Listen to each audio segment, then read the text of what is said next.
So I wanted to do some skate reviews because I don't think that there's a lot of information out there in terms of people wanting to pick up the sport, finding the right skates or finding the right review that's a little bit more detailed. So I got a few pairs of skates. Hopefully I can review them all. With that being said, I wanted to review one of my favorite skates. It's the Valo V13. It's a AB cream model specifically. So with this review, we're going to start from the top and go all the way down. This is the boot. It is a Rossi's M12 boot branded for Valo. It's a light boot. The cuff is flexible, you can see, good for top sides, flexes back and forth. It's attached with a Valo memory buckle.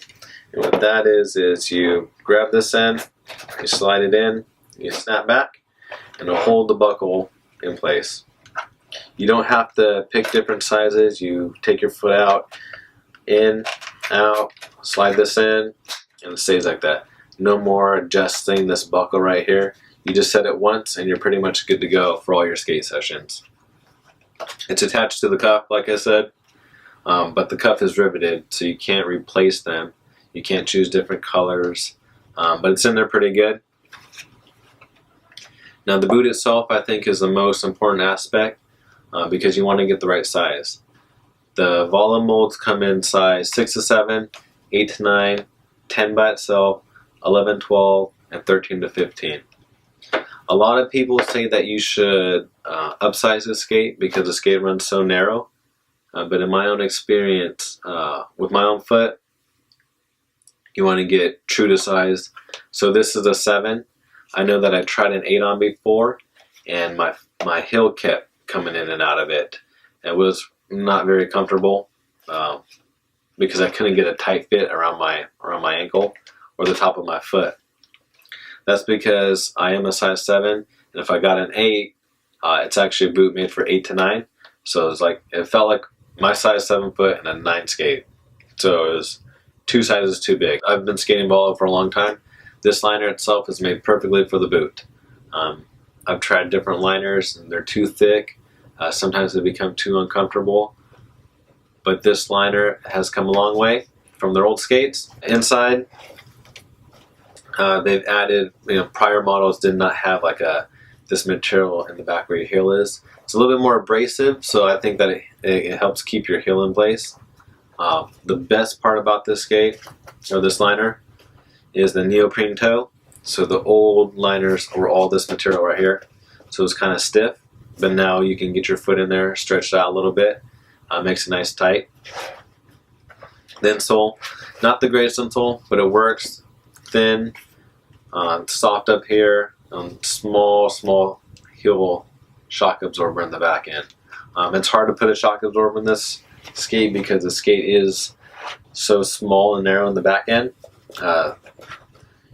And then it's gonna, if you add a shock absorber, it's gonna raise your heel a little bit more. Because if you can tell, this is a raised heel skate. Because of that, they came out with this one-piece sole frame. Now it attaches really well with the boot. You attach it with 6 small screws, and it fits in like this. So I think the boot by itself, not the most attractive skate, but paired with the one-piece sole frame, makes it look a lot nicer. It's got a royale groove to it. The heel plate a little bit wide. You can notice here that they had a lot of plastic in the back end right here. That's because the heel is raised. So in order to make a UFS, they had to just level it out so you can attach your UFS frame to it.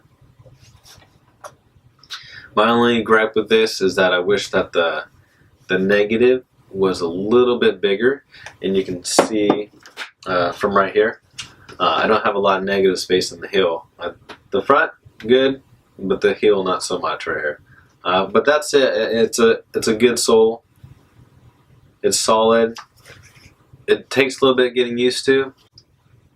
If you haven't skated a skate with the raised heel, you tend to lean forward a little bit because the heel is raised.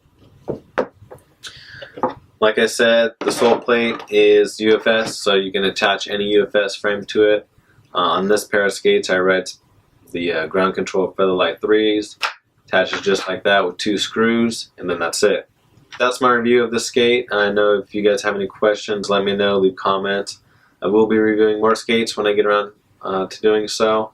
But yeah, thanks for listening.